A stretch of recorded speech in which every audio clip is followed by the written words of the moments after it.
Welcome to Meet the Press Now. I'm Kristen Welker in Washington, where President Trump's grip on the Republican Party appears stronger than ever, despite tumbling approval ratings with voters heading into the midterms. Today, the president celebrating another victory in his revenge campaign against his Republican critics, after Republican Congressman Thomas Massie was defeated by Trump-backed challenger Ed Gallrein in the most expensive House primary in history.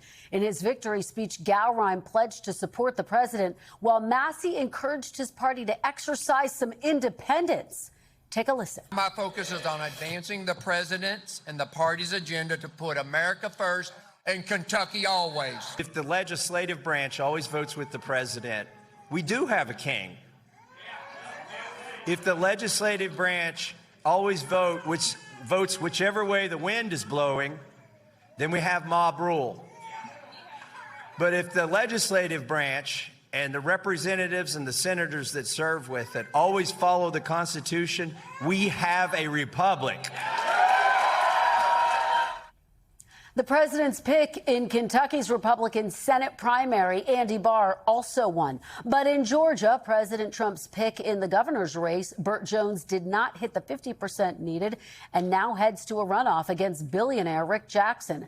The Georgia Republican Senate primary also heading to a runoff. The winner of that race will take on Senator Jon Ossoff in a matchup we'll be watching closely in November. Congressman Massie's defeat is the latest data point, emboldening President Trump to pursue an even greater MAGA makeover of his party. It follows the defeat of Republican Senator Bill Cassidy, who voted to convict the president during his 2021 impeachment, and the ousting of 5 Indiana state senators who rejected the president's redistricting plan. Today, House Speaker Mike Johnson defending the president's involvement in primary races. I talked with the president late last night after everything all the dust was settling over all the elections, and we talked about how his endorsement is the most powerful in the history of politics. I mean, anywhere in the world. I think it's just a phenomenon. America is back, and that's because we've been running an agenda, again, based on common sense that achieves so many of those things I just said and more. We need people here who understand that, who are not trying to carve out their own lane and do something that's destructive or counterproductive, I think, to the agenda. We don't demand loyalty to the president. What I demand as Speaker of the House is loyalty to our core principles. Ahead of next week's Senate runoff in Texas, the president also now endorsing the state's controversial Attorney General Ken Paxton over incumbent Senator John Cornyn. It's a decision that has rankled many of Cornyn's Republican colleagues on Capitol Hill, who worry it could put the seat in jeopardy this November. Supremely disappointed. Supremely. I'm speechless. Yeah, it'll just cost us a fortune. I'm sad. That's all. Today, the president dismissing those concerns, once again touting his record in these primaries so far.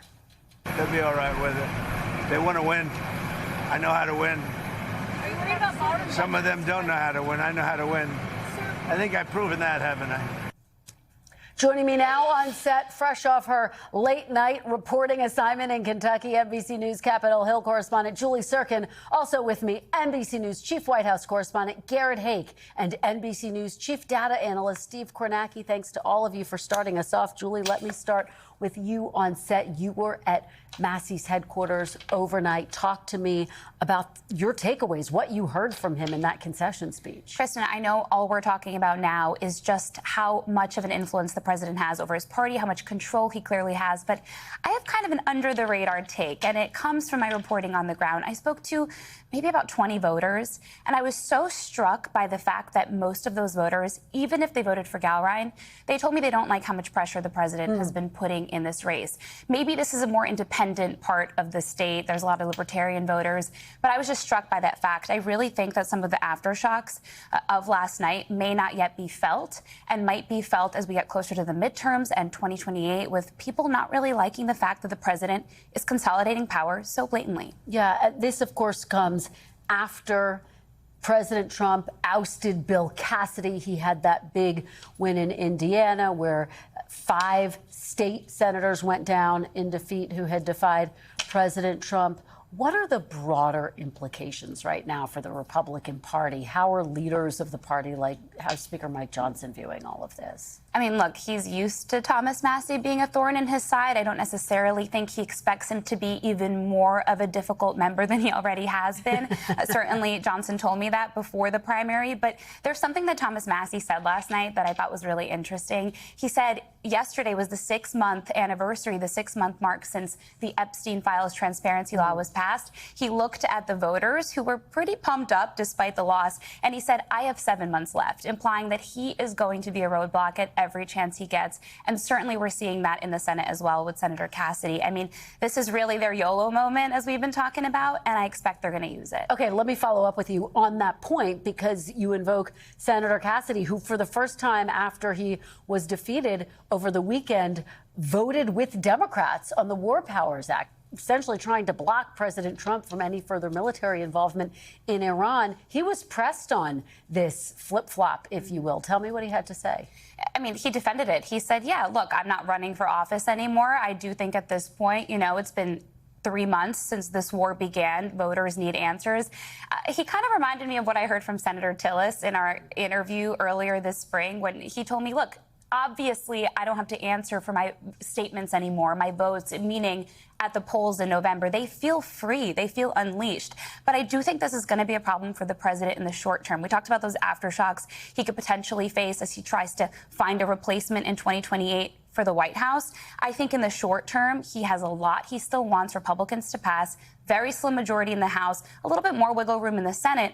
But with his jabs at Cassidy, now picking Paxton over Cornyn, I think that's going to make his agenda a lot more difficult to get through the finish line. Well, let's hear from Bill Cassidy. This is what he had to say when reporters asked him. I know that's a narrative, but I've always said that I'm going to do whatever's best for my city, for my state and my country. And if you think about what I'm answering, people always look past what your answer is into some narrative that they think underlies. Think about what I just said. Julie, what do you make of this? And do you think this is going to be a real problem for President Trump? I absolutely think so. I mean, they still have reconciliation to get through. That ballroom funding for, you know, to use for security, that's already been knocked out of the bill. It's not necessarily because of process. A big reason is because the president does not have the votes. All right. Thank you so much for being here, Julie. Fantastic reporting overnight. I know you haven't slept much, so we appreciate you being here. Garrett, let me turn to you at the White House. You've been talking to your sources there. What's the mood today? Well, look, they're perfectly happy with what they saw yesterday. The president continuing to flex his control over the Republican Party. They were touting this 37-0 number for the president's endorsees last night. They're particularly pleased to be rid of, at least eventually, of Thomas Massie. But I do think there's a little bit of an acknowledgement that a lot of this is just going to come from the president. I mean, I've not been able to find anybody who can identify for me a particular strategy behind, for example, the Paxton endorsement, other than to say that the president's going to make these choices himself. And a lot of times it comes down to his gut. And that's the situation where ultimately everyone else who works in this building has to ride with that. Well, Garrett, let me ask you, because if you look at the polls, he is deeply underwater with the general electorate on key issues, especially the top issue for voters, Garrett, that you and I talk a lot about, the cost of living, the economy, inflation. Are there any voices in the president's ear warning him that this revenge tour that he's on could potentially backfire? Look, I don't think they see these things as directly connected. The White House view when it comes to general election voters and numbers like the ones you just showed are that they've got time to turn them around. J.D. Vance yesterday in the briefing room was just as insistent as the president and others have been that when it comes to the economy, when it comes to gas prices, that this is all hangs on the war with Iran and the closure of the Strait of Hormuz. And if they can solve that riddle, they'll start to turn things back around. They also think they have a pretty good story to tell about some of the other things that the president has accomplished earlier in his term in terms of tax reform and, the elements that were in what they call the one big beautiful bill. Of course, that's not entirely within their control. You know, Iran gets a vote on when the Iran war ends, too, and they have a demonstrated history going back to 1979 of being willing to essentially use their own ability to dictate elections in the United States. They may very well do so here. The White House doesn't have a good answer for that. But as to the kind of revenge tour over the last couple of months, they are confident that that won't negatively impact the president where it matters come November. Garrett, I have to follow up with you on Texas. You and I spent a lot of time talking about this race last night when we were following all of these developments. The big concern inside the Republican Party is really about diverting resources, right? Yeah. What are your sources inside the Republican Party telling you about what the strategy is going to be now as it relates to Texas and those battlegrounds? Ultimately, Republican strategists, campaign operatives that I talk to inside and outside of the White House all believe that Texas is and will remain a red state and that it will behave that way in November, but that it might be more expensive to get it to this point now. Nobody could make a logical argument for why it needed to be Ken Paxton who got the president's endorsement. It wasn't a logical choice. It was a gut call by the president, and it does make this race more expensive. But the thing about Texas here is you could make an argument that it could be a money pit for either side. Democrats are going to plow money into Texas to try to get James Tallarico over the finish line. And if Texas behaves like it has every election since the early 1980s, that could be a losing gambit for them, too. It'll be expensive. It'll be closely watched. And the history is what it is. All right. Garrett Haake at the White House for us. Garrett, thank you so much for your great reporting, your great analysis overnight. Really appreciate it. Thank you. Steve Kornacki, who was also up late with us, let me turn to you back at the big board in New York. Really appreciate your being here. We have to talk about the big race. Congressman Massey falling short in Kentucky. All eyes had been on that race. Why wasn't it enough? How was Ed Gallrein able to beat him last night? Yeah, Kristen, what I think maybe is most significant when you look at this map is it kind of tells the story of President Trump and the Republican Party over the 10-year history of his national political career. When Donald Trump first ran for president in 2016, he ran in the Kentucky primary against Senator Ted Cruz. Trump won Kentucky, but this district in that primary, he actually lost. This was one of his weaker areas in Kentucky, and in particular, it was the suburbs of Cincinnati, these three counties right here that make up about half the population of this district. A lot of folks have looked at this district as it's Republican, but a more libertarian style of Republican, one that was more in sync with Massey and some of those objections that he would raise. He'd be the lone vote on all sorts of matters in the House. So there was a sense that this district, if there was a place where somebody could make a stand against Trump in a Republican primary, it would be Massey on sort of libertarian grounds in a place like this. And yet, even Massey couldn't survive in this district, and especially not in those Cincinnati suburbs. We saw them come in last night. Take a look at Boone County here. 10-point win for Gallrein. Next door in Kenton County, a little narrower, but still a Gallrein win. In Campbell, again, a little narrower, but still a Gallrein win. So this was supposed to be the kind of place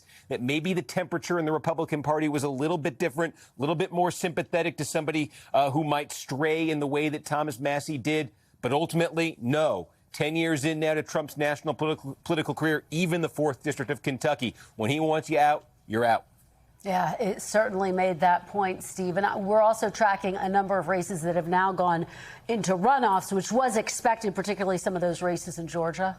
Yeah, take a look here. That Senate race, that Republican Senate race in Georgia, winner would get John Ossoff in November. June 16th will be the runoff here. Mike Collins, Derek Dooley. Dooley getting second place here, endorsed by Governor Brian Kemp. Interesting question here in the runoff will be President Trump not involved currently, has not endorsed anybody.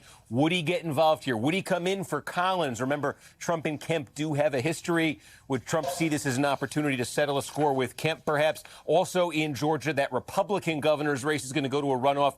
Burt Jones, the lieutenant governor, does have Trump's endorsement. Rick Jackson, self-funder, spent heavily. He gets in second place. The two of them will square off. And in Alabama, on the Senate side, there will be a runoff as well. Barry Moore, congressman from South Alabama, he finishes first. He has Trump's endorsement. It was a close race for second, but former Navy SEAL Jared Hudson gets into second, so there's going to be a runoff also June 16th in Alabama. Again, Trump behind Moore. Hudson has aligned himself publicly with Trump. What role will Trump play here? Will he be coming in gung-ho for Moore, or is he going to send more of a message that he's okay with either choice?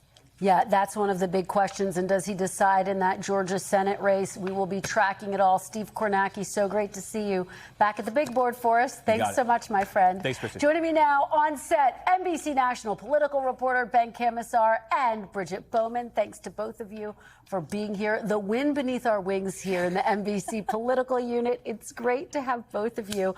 Ben, let me start with you. Your biggest takeaways. Obviously, we talked about a lot of these races, but you have to put the Kentucky race front and center. Yeah, I think that's right. I mean, for me, the president proved that he could beat an entrenched Republican based off of issues that actually Massey was probably more in line with the Republican base or what they say that they would want, right? I mean, this is not my unique take, but I thought it was fascinating that you think about the places where Massey broke with Trump, on the Epstein files, on government spending, on foreign spending. Those are the things that MAGA voters would say on paper, yeah, we support what he's selling. But in this race, Trump was able to use a force of personality to kind of trump all of that ideological divides. It's actually a really fascinating point, Bridget, the fact that when you just look at Massey on paper, he's very MAGA. Let me ask you about this astonishing news in Texas. Here we were covering all of these other races. President Trump drops this bombshell. He's going to endorse Ken Paxton. We've been trying to figure out for months who was he going to endorse, was he going to endorse in this race. And the concern for Republicans is that it's going to divert resources from some of these other critical battleground states like North Carolina, for example, Ohio. Talk a little bit about the mood and what you're hearing about this decision to endorse. Yeah, that concern is very real. And Garrett talked about this, too. It's because Texas is so expensive. There's like 20 media markets. It takes a lot of money to reach all of the voters in Texas. And Paxton has not been as strong of a fundraiser as Tallarico. He's going to need some of that outside help. And Republicans, as you alluded to, were already planning to spend on defense in some of these more Republican-leaning states as they try to shore up the majority. States like Ohio, states like Alaska, Iowa, these redder states that they have to play defense in. But Republicans also want to grow the majority, and they want to go on offense, too, in states like New Hampshire, for example. But if they have to keep spending on defense, does that limit the amount of money they have to spend on offense? We'll have to see. But it seems like Texas could certainly pull a lot of resources. Ben, what's your take on what the president decided to do in Texas and the broader implications here? Yeah, I mean, I think to Bridget's point, it's the money piece, right? You know, in retrospect, one of those things we were spending so much time trying to figure out what the president was going to do. Maybe it was staring us in the face the whole time. You know, John Cornyn, obviously a long career in Texas, but as the kind of the establishment bulwark here, right? Paxton had been an ally of the president. Paxton played kind of a little bit of the political game. So all of a sudden, when the SAVE Act comes up, all of a sudden, Ken Paxton makes this declarative statement, I'll drop out if the leader decides that he will fast track the SAVE Act. I mean, you know, he was playing a smart MAGA kind of inside game here that ultimately played into a lot of the arguments that he was making, it specifically with someone like Cornyn, who's very establishment and also has had his verbal breaks with the president on some important issues before. Yeah, and Cornyn was trying to convince the president that those breaks were not significant enough that he should endorse him despite that, but it wasn't enough ultimately. Bridget, let me ask you, Steve mentioned the fact there are now some runoff races, and I think one of the big questions, will President Trump in fact endorse in those races? You look at the Senate race, I mean, that's a significant one. Collins facing off against Derek Dooley, backed by the governor of that state. But that's going to be a big race because the winner of this race faces off against Jon Ossoff. And this is a race that Republicans really want to win. That's right. And I talked to several Georgia Republican strategists about this primary, asking, do you think Trump's going to endorse in a runoff? And of course, everyone says we cannot predict what the president is going to do. But a lot of folks think that it could go to Collins. And Collins is really pitching himself as an America First candidate. He talks a lot about how he authored the Laken-Riley Act, the first bill President Trump signed into law in this second term. And as you mentioned, you know, Dooley has that Kemp endorsement. Could be some bad blood there between Governor Kemp and President Trump. But Georgia Republicans I talked to point out that Governor Kemp is also still extremely popular, even with Trump supporters, even though they've had that disagreement in the past. And that's because, you know, in their view, Governor Kemp hasn't really personally attacked the president very much. He's kind of tried to move on from that, and that he's been a good conservative governor. So we'll have to see if this becomes a proxy fight in some way between Kemp and Trump if the president decides to weigh in here. Yeah, Kemp Trump has certainly walked a fine line, and just so fascinating how President Trump's and the 2020 election has loomed over all of the races in Georgia. Ben and Bridget, thank you so very much. Really appreciate your being here with your great analysis. And coming up, much more on last night's marquee primary races and the president's role in the midterms. My one-on-one interview with the progressive Democrat who won one of the most hotly contested elections of the night in battleground Pennsylvania. That's straight ahead. But first, Raúl Castro indicted. The Justice Department charges the 94-year-old former Cuban president with conspiracy and murder, ratcheting up the administration's pressure campaign amid President Trump's repeated calls for regime change. You're watching Meet the Press now.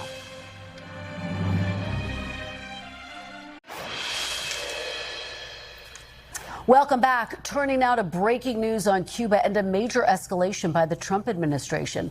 The Justice Department is charging the former president of Cuba, 94-year-old Raúl Castro, and 5 others with the murder of 4 American pilots tied to the 1996 shootdown of 2 humanitarian planes from an organization known as Brothers to the Rescue. The incident also charges Castro, who still wields immense political power on the island, with conspiracy to kill U.S. nationals and 2 counts of destruction of aircraft. Acting U.S. Attorney General Todd Blanche announcing the charges to much fanfare at an event in Miami. Trump is committed to restoring a very simple but important principle. If you kill Americans, we will pursue you, no matter who you are, no matter what title you hold, and in this case, no matter how much time has passed. This isn't a show indictment. This is an indictment because we expect that there was a warrant issued for his arrest. So we expect that he will show up here by his own will or by another way and go to prison. The Cuban government has consistently defended the 1996 shootdowns, claiming the aircraft repeatedly violated Cuban airspace and were deemed a national security threat. Cuba's president called the indictment a, quote, political maneuver devoid of any legal foundation and a justification for military aggression against Cuba.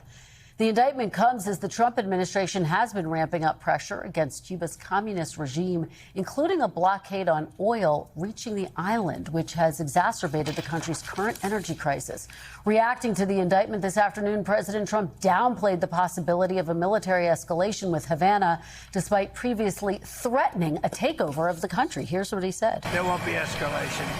I don't think there needs to be. Look, the place is falling apart. It's a mess. And they've sort of lost control. They've really lost control of Cuba. Joining me now on set, NBC News Chief Justice and National Affairs Correspondent Kelly O'Donnell and our Chief Washington Correspondent and Chief Foreign Affairs Correspondent Andrea Mitchell. Thanks to both of you for being here, the 2 chiefs. Appreciate it. Kelly, let me start with you. Break down these charges, how they were unsealed in Miami, this extraordinary scene we saw today. So many things about this day extraordinary, including the nature of these charges and the primary defendant that people are interested in, 94 years old, wielding power then and now. The counts deal with the fact that murder has no statute of limitations, so even 30 years later, that's still very relevant. And what we have learned from the indictment is a bit of a narrative, reminding people who might not have known of the history of these flights at a time when many were fleeing Cuba. There were perilous journeys across the water. And so these planes, civilian planes from the United States, were observing and helping and trying to make certain people made safe passage. And that's when this happened. The indictment talks about the fact that there was work done behind the scenes to scout these planes, to target them. And the indictment says that the decision-making power within Cuba went right to Raúl Castro and his brother at the time, Fidel Castro, whom Andrea has met and interviewed over the years, the late Fidel Castro. So it gives us history. It gives us some details. It doesn't tell us some surprising new piece of information.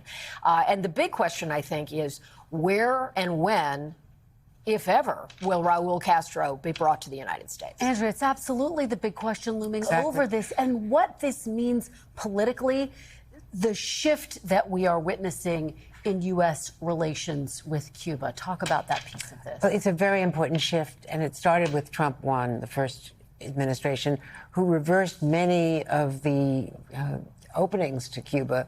There was actually a recognition of diplomatic recognition, the raising of the American flag, the embassy was reopened. And I went with President Obama when he went on a state visit to Havana. Raúl Castro, then the president, had a news conference with Obama. I asked a question. It was remarkable because he was always unavailable. He's a dictator. And, you know, they don't have real elections, and we have opposed the communist regime. But Obama felt it was important to recognize them.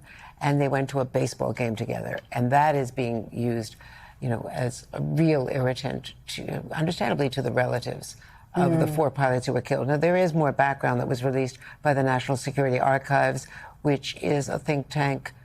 This was done through a Freedom of Information suit, and they found that in 1996, when this happened, there were repeated complaints by Cuba about incursions by these planes into what they claimed was their airspace, and there were memos declassified that I've read through today, which said that the FAA was warning that they are violating the airspace, that this is going to lead to a confrontation, a military confrontation, potentially that something needed to be done.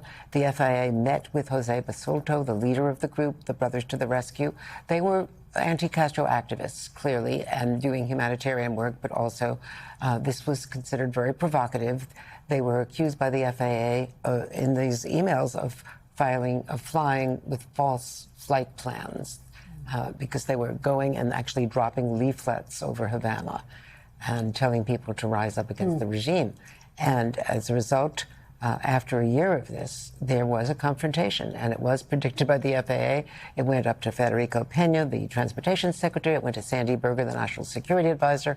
I asked him about all this at the time, and the explanation was, very frankly, that it was a re-election year, and they were not going to take on this activist group from a key state of Florida. You understand that? Well, it was perfectly politically imbued today, because it's unusual to have the acting attorney general deliver an indictment, the unsealing of it, in a context that had a political rally, a sort of emotion. Family members of those who were killed were present, the political community there. You heard the cheering Yes, there. That's highly unusual, and it tells you something about the history and the charged moment. No, and as you can see from the background, this is the Freedom Tower. This is like the Statue of Liberty to Cuban Americans, to the emigre community. It's hugely important. Marco Rubio has said he's not going to let a threat to the national security of the United States exist 90 miles from our shores. And he's not explicit about what they are going to do. But the implication from Todd Blanche, whom you cover, clearly today is that this could be an extraction similar to the Maduro. You referenced Marco Rubio. Let me play a little bit of this sound. Let's talk about it on the other side. Here's the Secretary of State. La razón por la que se ven obligados a sobrevivir 22 horas al día sin electricidad no se debe a un bloqueo petrolero por parte de Estados Unidos. Como ustedes saben mejor que nadie, llevan años sufriendo de apagones. Hace 30 años, Raúl Castro fundó una empresa llamada Gaesa. Esta empresa es propiedad de las Fuerzas Armadas y está operada por ellos, y cuenta con ingresos 3 veces superiores al presupuesto de su gobierno actual. Kelly, basically, the Secretary of State is making the argument to the Cuban people directly. He's speaking in Spanish. Obviously, you see the subtitles there, making the case you're not suffering because of the U.S. government. We are trying to end your suffering by getting rid of this regime. You're suffering because of the Cuban government. There have been negotiations with Marco Rubio. Where do those stand? And a lifetime of Marco Rubio working on these issues because of his own parents and his political career in Florida before he became Secretary of State. Certainly trying to send a message to the Cuban people that there is another way beyond the political conflict. I was more struck today by President Trump, who has been very aggressive about Cuba, saying no need for escalation. So it's hard to read that. Andrea, what do you make of that, and where these negotiations stand, if anywhere? There have been back-channel negotiations, and one of the people involved, probably, or interestingly, I should say, is the favorite grandson of Raúl Castro, the man indicted today. Todd Blanche said there's an arrest warrant and that they're going to affect it one way or the other. But this grandson, who has been a bodyguard to his grandfather, very close to him, is the real powerhouse in the regime. And I've talked to and met with opposition leaders recently who say they should not do this militarily. And there cannot be a Castro in the takeover. The regime really has to change. No one can explain how that can happen, though. Well, we continue to watch it so closely. I interviewed President Diaz-Canel, who said that they are bracing for potential aggression by the United States, even though President Trump backed far away from that today, which was also extraordinary to see the blackouts and what they are enduring. Kelly, Andrea, thank you so much. We really appreciate this incredible perspective you both bring. Thank you. Coming up next, meet the nominee. I'll talk to the progressive Democrat who scored an upset victory in a key Pennsylvania primary, which his establishment-backed opponent described as a wake-up call for the party. State Representative Chris Rabb is standing by. Don't go anywhere. You're watching Meet the Press now.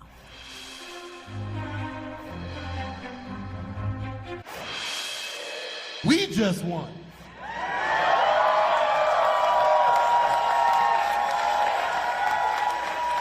Because I assure you, I did not win tonight. We won. We won. I have been critiqued along this campaign for being too radical, being too bold. They ain't seen nothing yet. Welcome back. That was Pennsylvania State Representative Chris Rabb last night after he won his primary to be the Democratic nominee in the state's 3rd Congressional District. It is a major win for progressives in what is considered the nation's bluest House district. Joining me now is Pennsylvania State Representative Chris Rabb. Thank you so much for joining me. Great to see you. Likewise.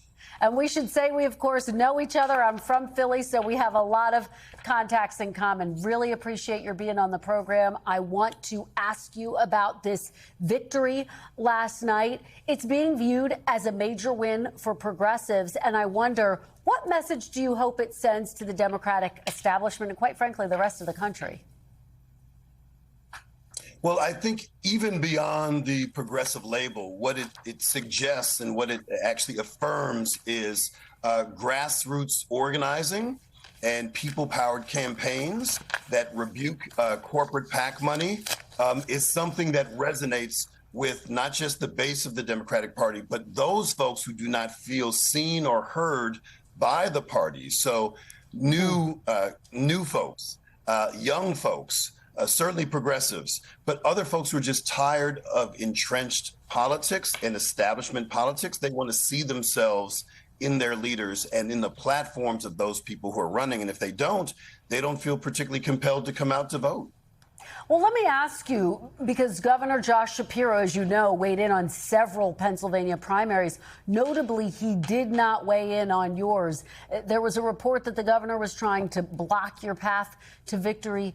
Do you think that your brand of politics can be replicated in the swing districts in Pennsylvania, where the governor did weigh in, where Democrats are hoping to win in order to take back the House?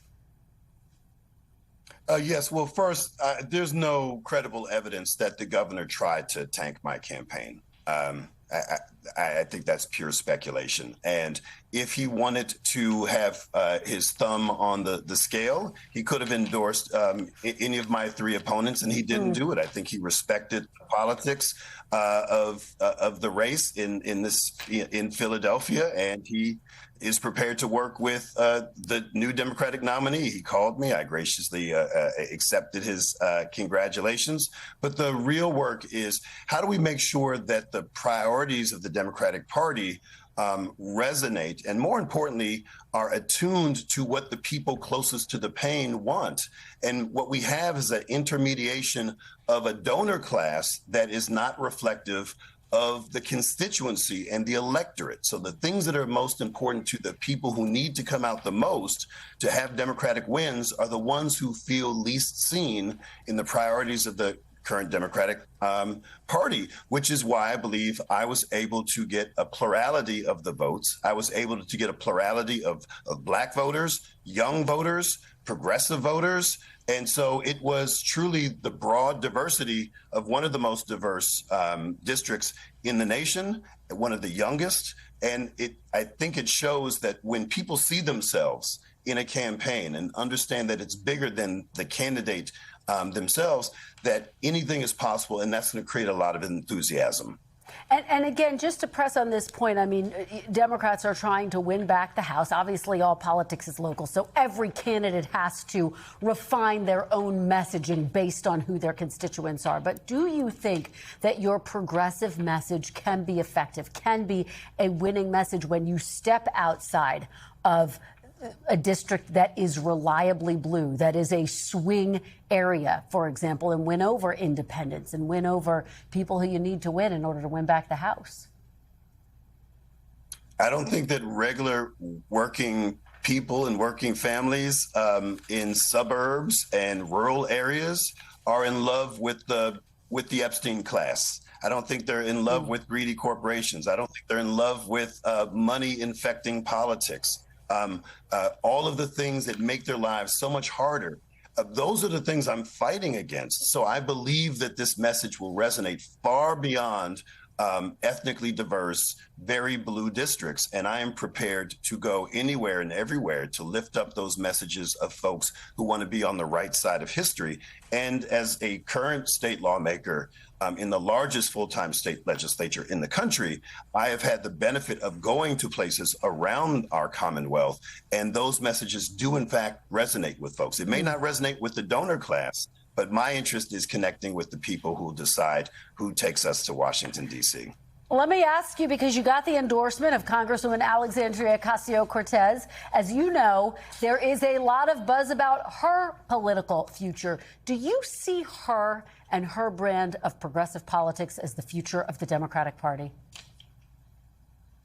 Absolutely. But I also feel that the things that she's uplifted in her leadership in Congress and many others, including my sister in service, Summer Lee, the first Black woman to be elected to Congress from Pennsylvania, these things resonate far beyond what we would call a progressive voting bloc. These whether it's universal health care or increasing the minimum wage or climate action or getting money out of politics, these are not inherently progressive ideas. Some of these things have been embraced by moderate Democrats, have been embraced by some Republicans as well over time.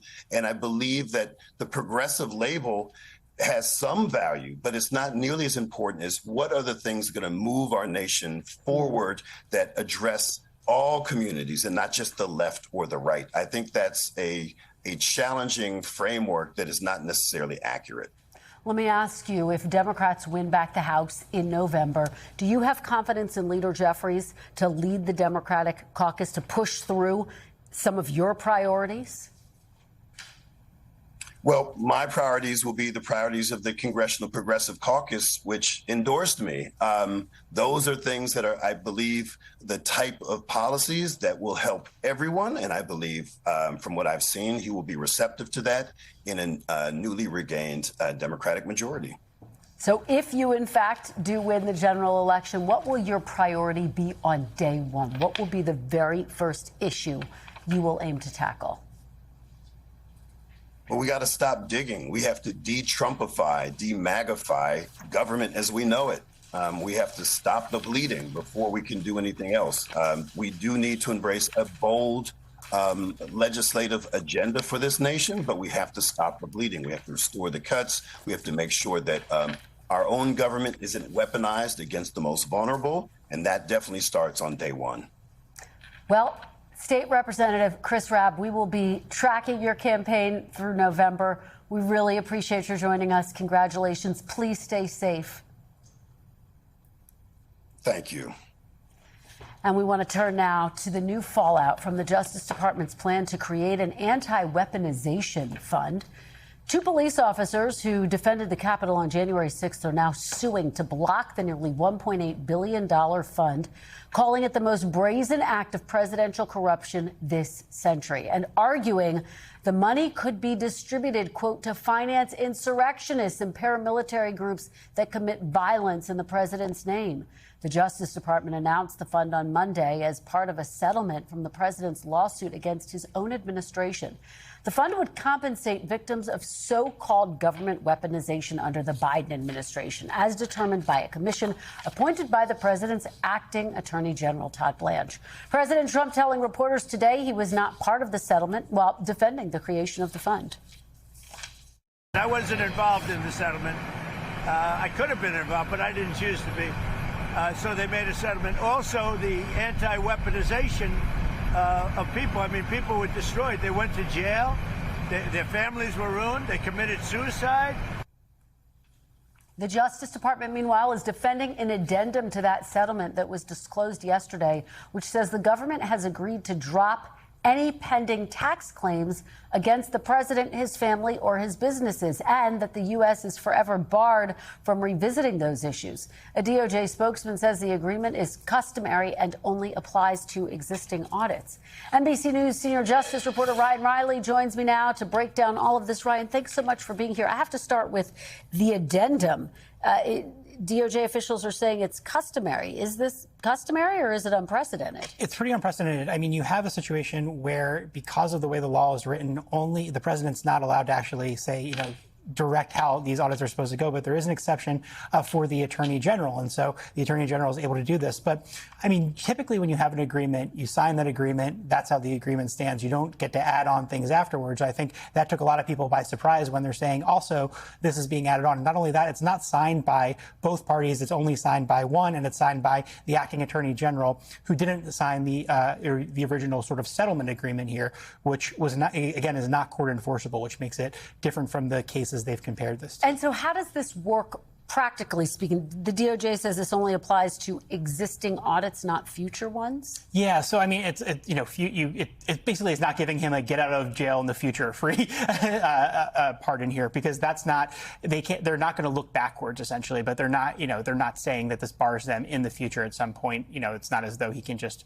not pay taxes or however that plays out. So let's talk about the anti-weaponization fund. It's obviously gotten a lot of attention. As I just reported, there's a lawsuit filed today by police officers who were assaulted on January 6th. What is the argument these police officers are making, and what's the status of this suit? So they've received a lot of threats from January 6th defendants and a lot of harassment. And so what they're saying is essentially that is their standing here. That is the damage that is going to be inflicted upon them, because this is going to be sort of a reward system for people who committed violence at the Capitol on January 6th and are now getting a payout, and that it could also fund future violence and future acts, as they sort of spelled out there, calling it a paramilitary operation, and that giving money to these individuals who are already harassing people and doing all sorts of other actions would only continue to fund that. So I think standing is going to be the tricky thing there for them to decide whether or not they have a reason to be able to go before the court and say, this is causing a problem for me. This will cause damages for me. And just very quickly, Michael Caputo filing the first claim. Yeah. Who is he? Why is he filing the first claim? Yeah, he was involved in sort of the quote unquote Russia Gates operation. That's what he's saying his damage is from. So he's the first sort of out of the gate here. But there's a lot of people down the line who really want to get some money out of this. Ryan Riley, I know you'll continue to track it closely. Really appreciate it. Thanks for being here. We want to turn now to some sad news from the world of politics. Longtime Congressman and gay rights pioneer Barney Frank has died. Barney Frank represented Massachusetts in Congress for 32 years, where he was known as a staunch liberal and advocate for abortion rights, environmental protections, affordable housing, and LGBTQ equality. He was the chair of the Financial Services Committee during the 2008 financial crisis and the co-author of the landmark legislation known as the Dodd-Frank Act, which sought to impose stricter regulations on Wall Street firms.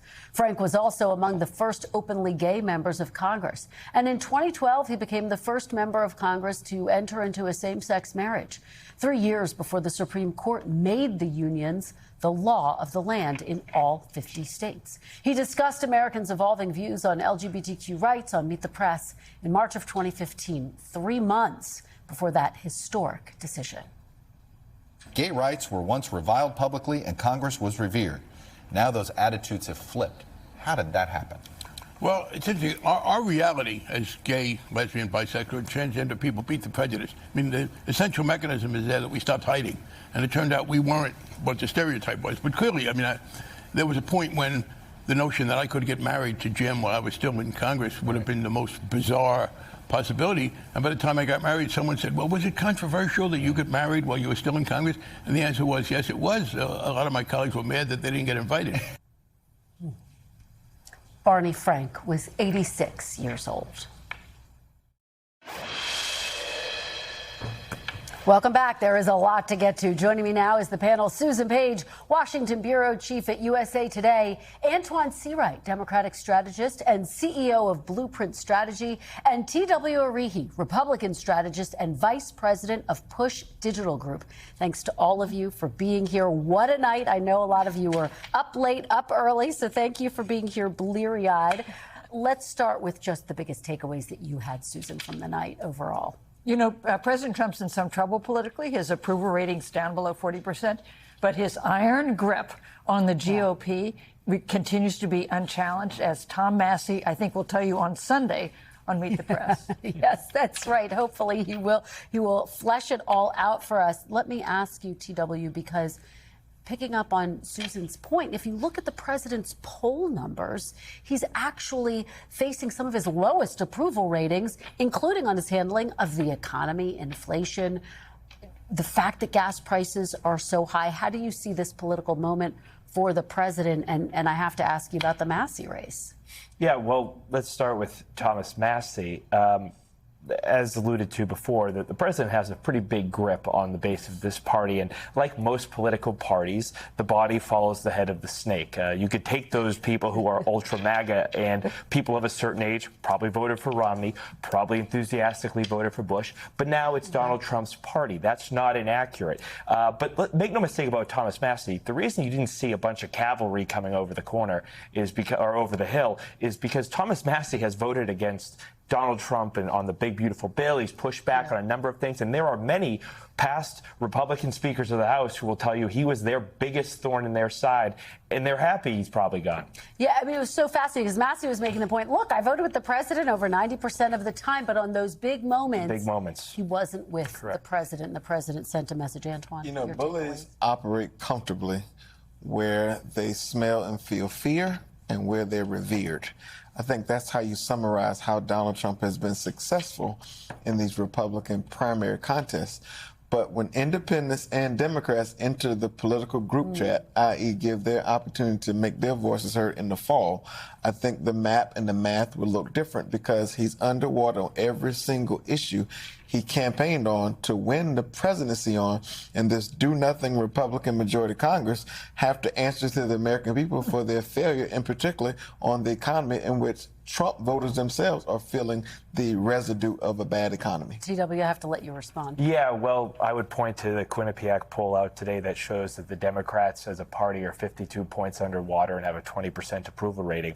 That's not good. They have a massive brand problem. And I will concede the point that the economy is going to be the overriding factor in this race. But I would also push back, though, on a do-nothing Congress. I think preserving the largest tax cut in history, no tax on tip, no tax on Social Security, no tax on overtime. We need to do a better job selling those things. And then we need to figure out the Iran situation and bring it to a close so that we can start moving forward. TW, respectfully, the largest cut in Medicaid in American history, largest cut to SNAP benefits in American history, ACA premiums out of the window.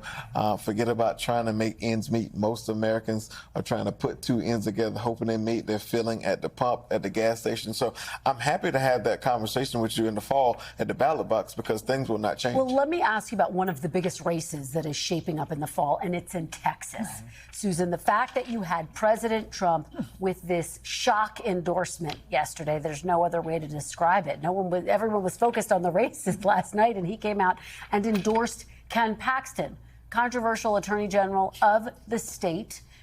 Establishment Republicans openly expressing their disappointment and frustration. They are in a runoff. We'll know next week who wins. What do you make of the timing and the fact that the president decided to endorse? You know, I think the president felt empowered by what happened in Indiana and in Kentucky and Louisiana, where he expresses an opinion about which candidate should win, and that candidate wins. But the big risk, I think, for Republicans is that in this case, the president's endorsement may well result in the nomination of the weaker general election candidate. Cornyn has won that seat 4 times. Paxton has been engulfed in various scandals.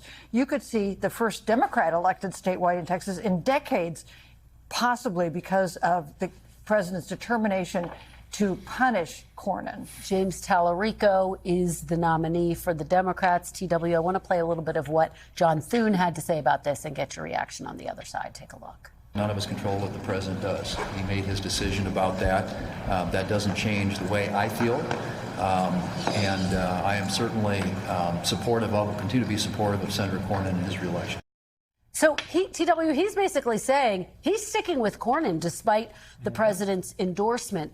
What are the implications of the president's endorsement? A lot of Republicans I've been talking to say the biggest problem is they're going to have to divert money and resources. Exactly right. And my old boss, Lindsey Graham, said it right. It's going to cost now 3 times more. And so it's going to be very interesting to see how Thune and SLF, how at the NRSC and Tim Scott, how they decide how they're going to spend in the early going.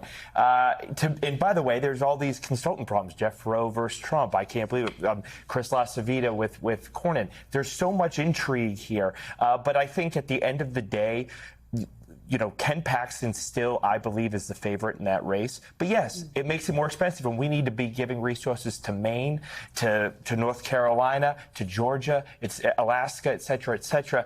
So I somewhat get where President Trump's coming from, but it's going to be hurtful in the months ahead.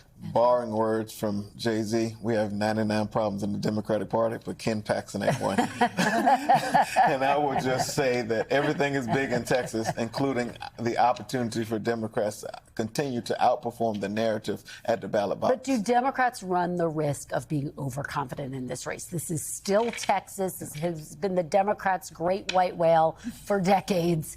Is it possible to win this seat, even if Ken Paxton is nominated? Because the president's been shown polling that shows that Ken Paxton can win. Earlier this year, we won a very Trumpy-like state Senate seat, 4 million people. We flipped that seat. We've outperformed the narrative throughout the Trump presidency in special elections and elections to come.